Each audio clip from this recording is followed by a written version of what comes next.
Each day, every one of us makes choices and decisions about a lot of things. Simple choices like what to wear and when to go to bed. Sometimes we are faced with more significant decisions, such as which job to take, who to have a relationship with, or when to make changes in our lives. People with disabilities have not always had the opportunity to make such decisions. Even simple choices have been denied.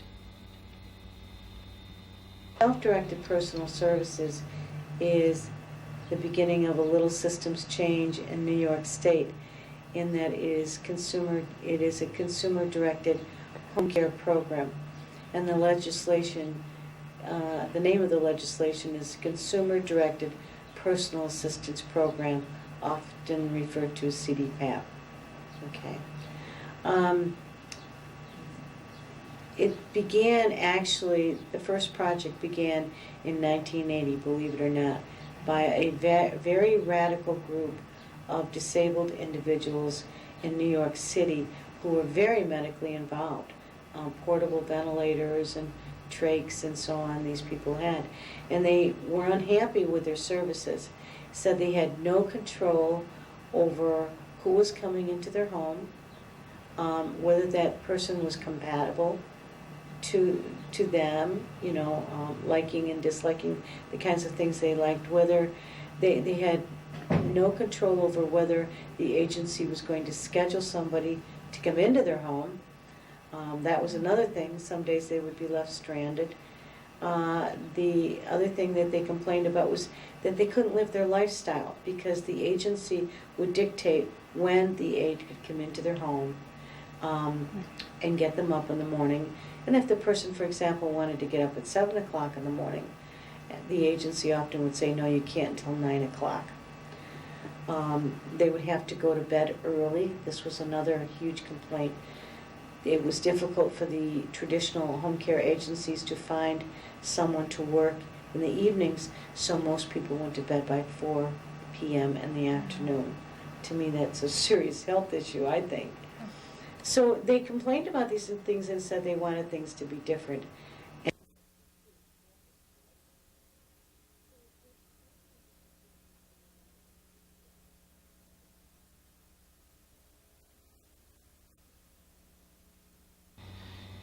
Indeed, things are changing. More and more people with disabilities are speaking out about what they need and want to make their lives wholesome and meaningful. As the result of an initiative begun over 5 years ago, states such as Michigan, Ohio, New York, Massachusetts, and many others have successfully enabled some individuals with disabilities to take greater control of their own lives, their own choices, and their own decisions. That's what this video is all about. The initiative is called Self-Determination. It is based on the 4 principles of freedom, authority, support, and responsibility.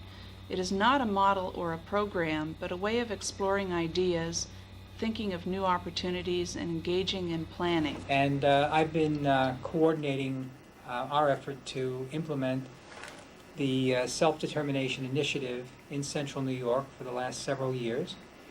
We began the pilot, I think, in 1998, approximately 1998, when the State Office of Mental Retardation invited districts around the state to submit proposals to participate in a statewide initiative that would provide opportunities for approximately 25 people who were interested in planning and living their life in a more self-determined way to participate in the initiative.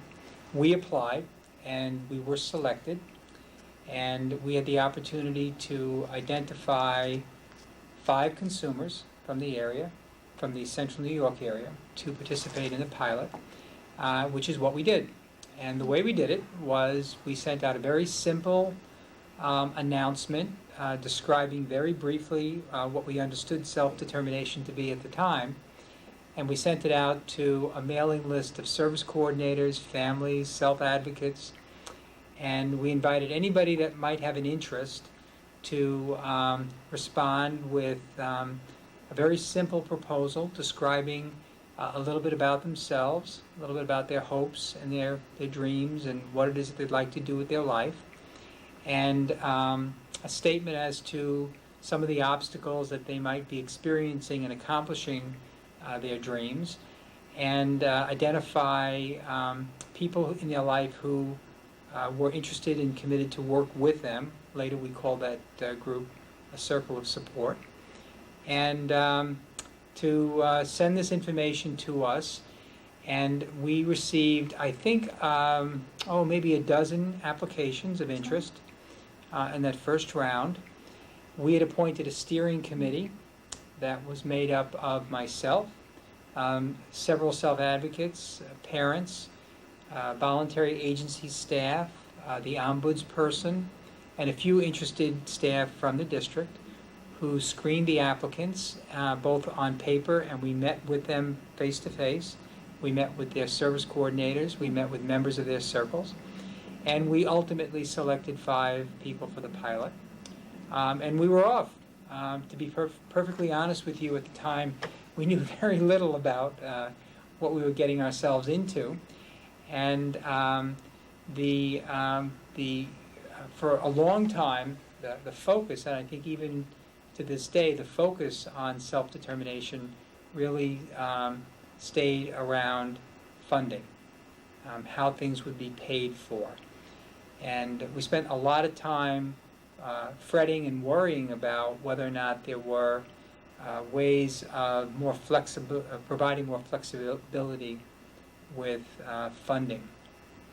And I think we lost some time with people in spending time thinking more about money rather than in encouraging people to think more about their lives and thinking more about what it meant to live your life in a self-determined way. Putting the focus more on not only having more control over decisions about how you want to live your life, but what does it mean when you have more control? And that really led us to the issues of personal responsibility and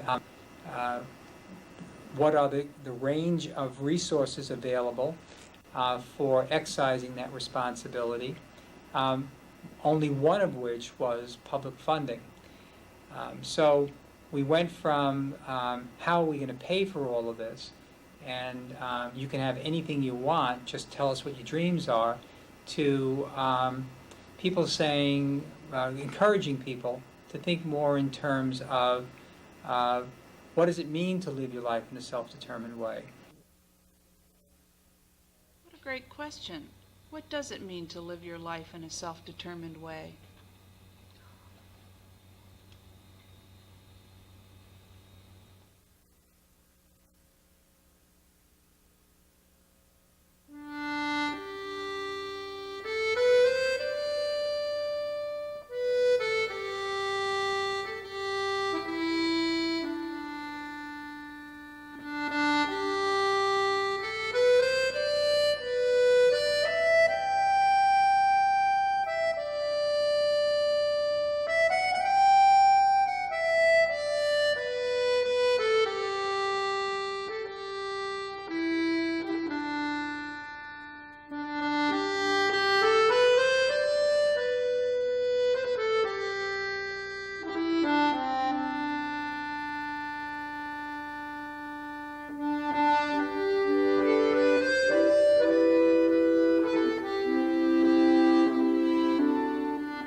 The whole length of her because she's so darn tall. I wanted to get her shoes. She had on these really cool shoes that were clear. Okay, look at that. Want to see funny pictures of Mike cooking? Yeah. Did she have a good time or hadn't she gone to it yet? She had a beautiful time. See, he's got a spatula. Yeah. He's getting ready to cook, and there he is cooking. I see. Kathleen works as a clerical assistant in an office. She works hard and enjoys what she does. Kathleen, why don't you tell me what you're doing with that work right now? What I'm doing is hoping that I get enough of these things for one thing, of these papers here, but anyway, what I'm doing is there's this folder and I'm putting these things in this packet here. Let's see if we got it. Oh, it's good thing this is all around. Because what they'll do is people will use these things when they need to know literature and stuff. What's the people like that? And what is your relationship with Kathleen? How do you work with her? Well, on paper, it's supervisor. And Kathleen and I have been working together for, it has to be 15 years, 14 years. And I started out as senior secretary and the office coordinator. Kathleen had just started her job, I don't know, a couple years before that. And so she had asked, she saw that we were establishing a friendship and a relationship early on, first month that we started working together, and asked if I would like working with Kathleen, showing her. At that point we were doing a brand new database, mailing lists, and I was learning that, and so Kathleen and I kind of learned that together. And then the office manager retired, and then I stayed on, and we've been together ever since. Tell me about when you worked at the Sheltered Workshop. When I worked at the Sheltered Workshop, well, okay, when I first heard about it, this is the best way to phrase this thing, I thought, okay. And one of the girls I know, she mentioned at the time about how they give you different kinds of jobs. So I didn't think nothing of it at the time because I thought, okay. Then I had quite a number of counselors, because what was happening is you have a counselor and they would leave or whatever the case was, or they'd have an overload or whatever the case was, and you'd have to get somebody else. A lot of times it was a case of them leaving to get another job, but there's something's wrong with this picture. But anyway, so I had different counselors, and they would have the sheet of paper and stuff, and I don't recall what day it was at the time, where you would look at it. I think it was like Fridays or something like that, where you look at it, and it would tell you next week what job you were going to be doing, or if you were going to be doing anything. I thought, well, don't tell me I'm going to come and sit around in the lounge and wait around for work. Well, there were times when that actually happened. Something's wrong with this picture too. What kinds of jobs did you do when you were working at the Sheltered Workshop? There was times when I worked on the Bristol lines and put needles, caps on needles and pack needles and things. Hypodermic needles, Yes. syringes. They had that, and see, then there was times where they'd have medicine or things that they would have you pack. It depended on what Bristol. They had more than one line at the time, but it depended on what work they were giving people at the time. Did you like working at the Sheltered Workshop? No, not exactly. Why? Well, at the time when I went, I thought, okay, this will be good, because the purpose of this is to try you out, like they had GE and different things out in the production area. I didn't know nothing of that, because I felt, okay, they'll have you put things together. Well, they did, but then the point of that was you had to be fast with your hands. Okay, you could do that to a certain point, but they would tell you how much you were making, like a penny for each one, a nickel or whatever for each one of these parts. It's like, come on, though, something is wrong again. Well, people who were blind and stuff, they and people were fast, they had a much better chance of putting a lot of work out than me. I put a lot of work out, but by the time I got done, I was exhausted, and it made sense, too. And what would a weekly paycheck be? How much money did you make working that job? I don't recall now. And then they had me in the office, and I thought, oh, good, this is good. Yeah, sure. Dream on, Kathleen. They get you in the office, and okay, they'll teach new stuff. Well, they had you do a messenger then, which was okay, but this isn't my future, not hardly. So what they had you do was check over the cards to see who checked in and all that, and let the counselors know.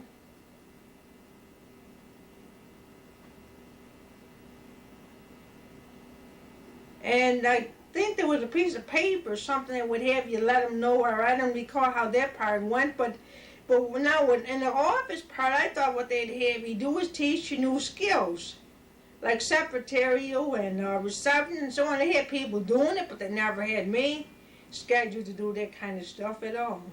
Did you? I don't think they thought I knew how. I think there was a lot of it. And then when they evaluated you when you first came, they gave me the song and dance story of that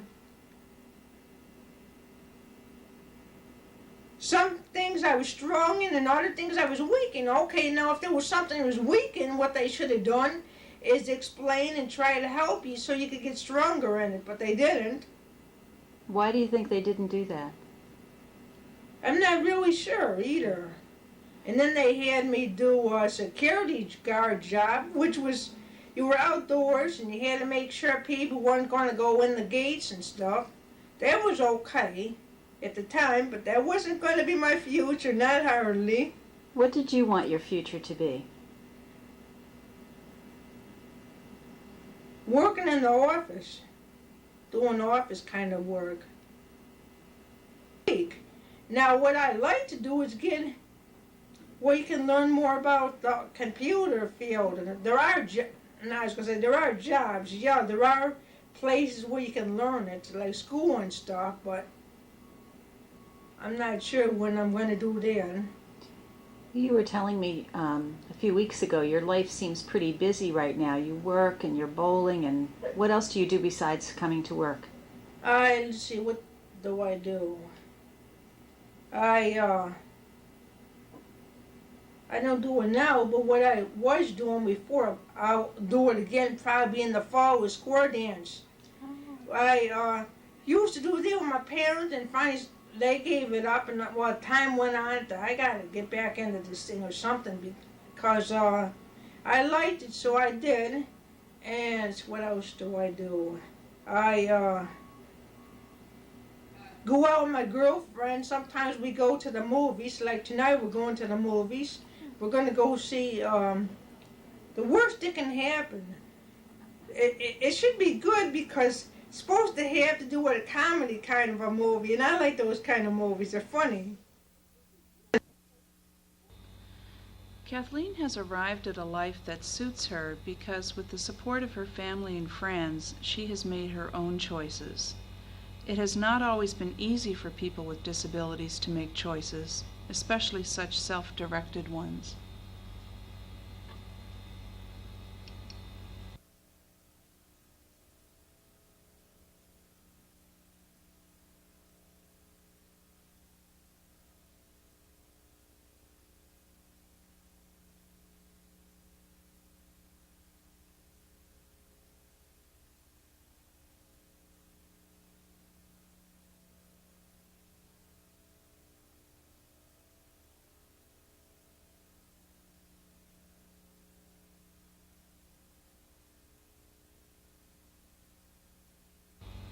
Ben had some ideas of his own about what kind of work he wanted to do. Camera.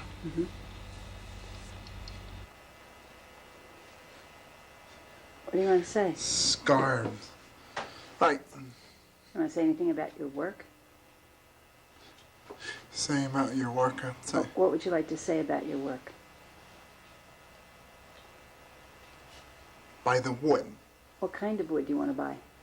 Cherry wood, I'd say. Cherry?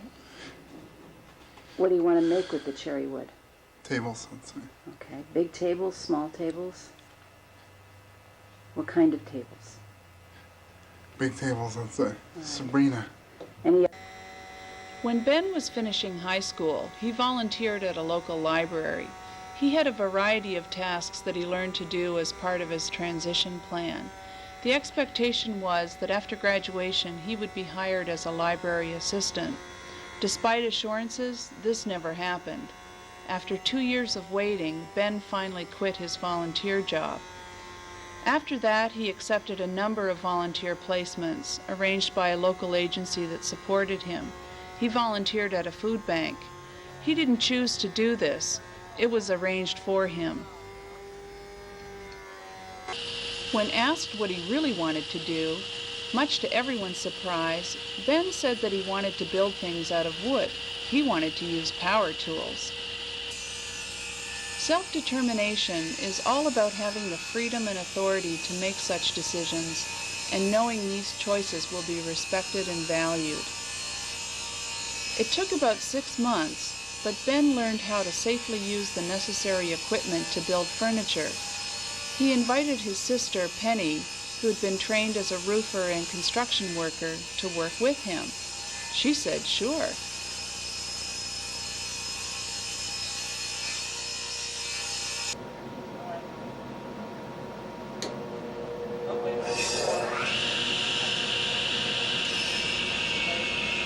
Ben has safely learned how to use a radial arm saw. His sister Penny helps to make the fine adjustments necessary for the right cut.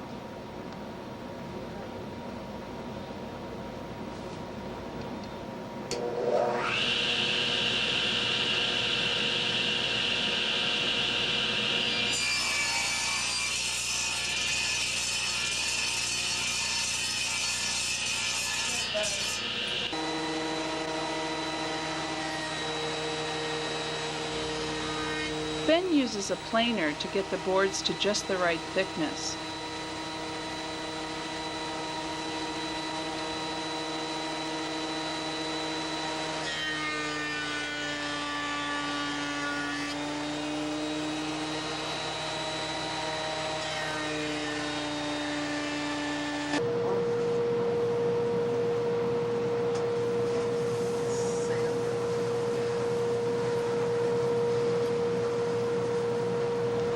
The final step is to sand each piece to a satin finish. This is Ben's favorite piece of equipment.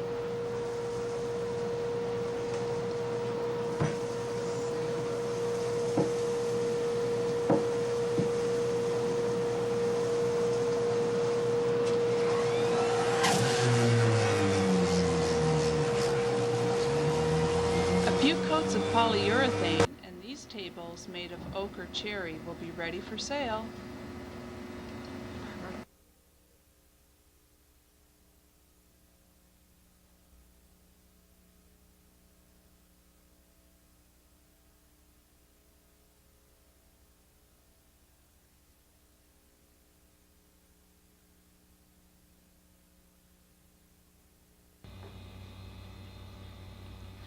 Self-determination is not just about work, it's about relationships too.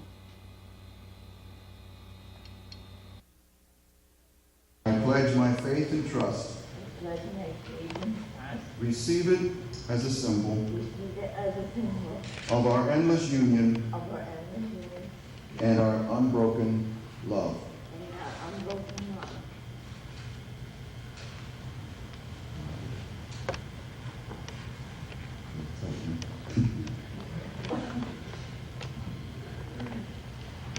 Okay, now by the power that is vested in me as a minister of the gospel and by the state of New York, I pronounce you man and wife. Would you like to, we're not finished with the ceremony yet, but give Michael an opportunity to kiss his bride.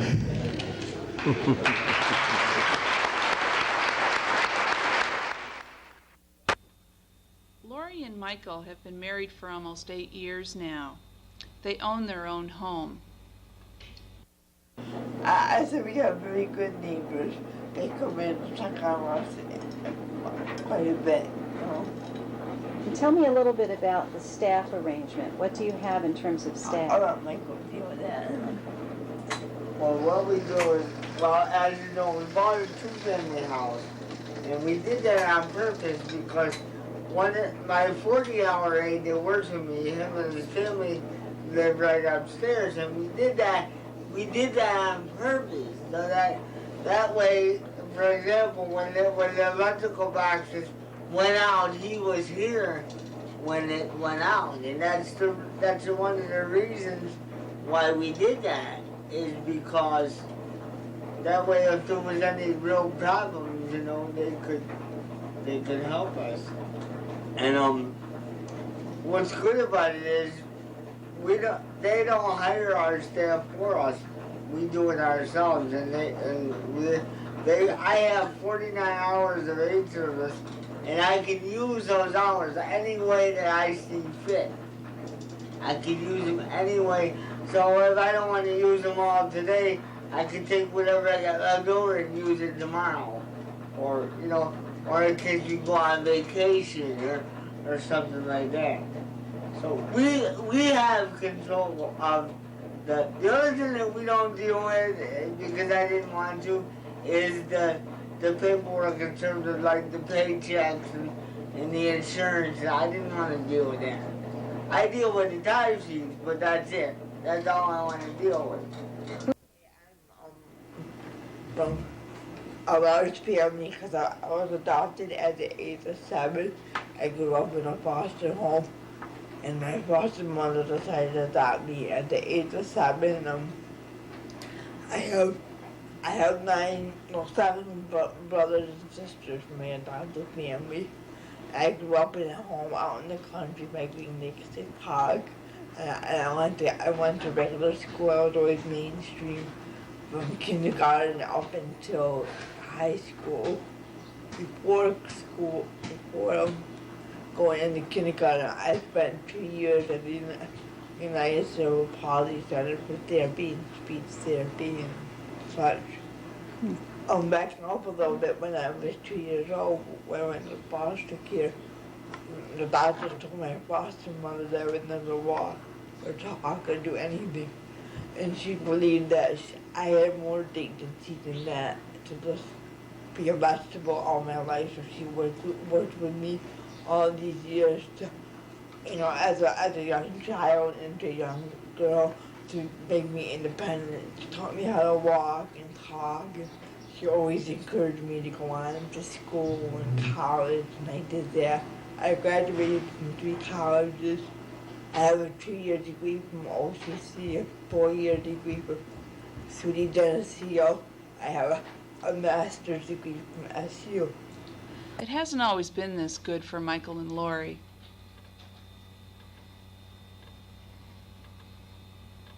Back in the early 60s, I was diagnosed with cerebral palsy, and I don't know if you know, but back in those days, they didn't have the supports and the finances that they do have today, as far as for families to keep their young adults or children at home. So I wasn't so lucky in the sense that I couldn't stay home. I ended up going into several state institutions because my mom ended up having a nervous breakdown. So, and then from there I didn't like it in any of those places, so I made it my life's work, I think, to first of all get out of there and then to start advocating for people with disabilities, because while I was in there, I really began to see how different people with disabilities were being treated. Tell me a little bit about how they were being treated, what you saw there that made you want to not only get out yourself, but get other people out. Well, you saw people get drug overdosed, because people didn't want to help them deal with their everyday problems, because they felt drugging them up would keep them passive so that they wouldn't have to deal with those problems, and they would get beat up a lot because of their behaviors, because the only way that they could get their points across is that they had to act up in order to be really noticed. So therefore, oftentimes they use drugs and beating them and shock treatments in some ways to get their attention, and because of it, a lot of them became a vegetable because of over the many years of abuse and drugs and see, it was our word against the system's word, because back in those days and right on up into the early 80s, I'm convinced that people with disabilities were supposed to be seen and not heard, you know. Because we were supposed to be, we were always told that we didn't know what we wanted out of our life, so the system always made the decisions for us. Now Michael has a national reputation as an activist for disability rights. He met Lori 10 years ago through a mutual friend. And I was going to have lunch with a friend of mine, and she said, I got this friend I'd like you to meet. You know, I think you guys would hit it off pretty well. So I said, okay, and so Lori came over to the apartments where I was, because I had left, at that time I had left the apartments to go live under family care. And I used to come down and have dinner with my friend, you know, on my days off. We used to go together for lunch, and Lori came in doing her internship, and then she came in, and if you could ever imagine somebody being speechless for the first time in his life, that was it, because my mouth was moving, but nothing was coming out. And that's the first time. And then after she left, I asked my friend to get her phone number. And of course, I didn't really have any hopes of doing that, because usually most of the time I'm very turned down. So I just looked at it as, oh well, she called me up one day, she goes, well, I got some news for you. Right away you're thinking, oh, it's bad news, you know, it's like, she didn't give me the number. She goes, no, she did. So I waited until November 1st of 91 before I called her. And she said yes? Well, at first she didn't say yes at first. I think at first she maybe thought I was a little pushy and stuck up maybe. But then after work one day, she called me at work, and she said, well, why don't we go to dinner after you get off work up on the hill? And I said, yeah, and then we did, and then we had dinner, we talked and stuff, and then one thing led to another, and then we just started dating, and then from there we just got married like 2 years later. Well, how many institutions did you actually end up living in? 3. 3 different ones. And then what happened? And then I moved into a support apartment, which was being run under United Cerebral Palsy at the time, which it was Medicaid funded. That was okay for a while, but then because it was Medicaid funded, you know, it began to be run like a mini institution, and I felt like I had grown all I could grow there. So a lot of people don't know this, but I went through a period where I went through a nervous breakdown when I was in the group home, and I took a drastic step, and I almost, don't ask me why I did this, because I had no idea why I did it either. But I almost signed myself back into the institution where my mom and dad worked. And the friend of mine that was working with me in the support apartment under United Cerebral Palsy, you know, I heard about the family care program that the same agency was going to be running, and he asked me if I would like to move in with them, and I said yeah, but under 3 conditions. One is that I don't be told what I can do anymore because I'm an adult. 2 is that I get in charge of my own money, and I know what to do with it, and I don't get told where I can go and when I can come back. And I said that there was actually a 4th thing, and the 4th thing was that I didn't want to have goals written on paper and plastered all over the wall so everybody could see it. I mean, we all have personal goals, but you know, we keep those in our head. You know, we don't plaster them so everybody can see it. Their love wasn't a programmed goal, it just happened. The choices Kathleen, Ben, Lori, and Michael have made are the same ones that everyone else makes. What kind of work to do, how to spend your free time, and who to have relationships with. That is what self-determination is all about. Now it's up to you to make it happen.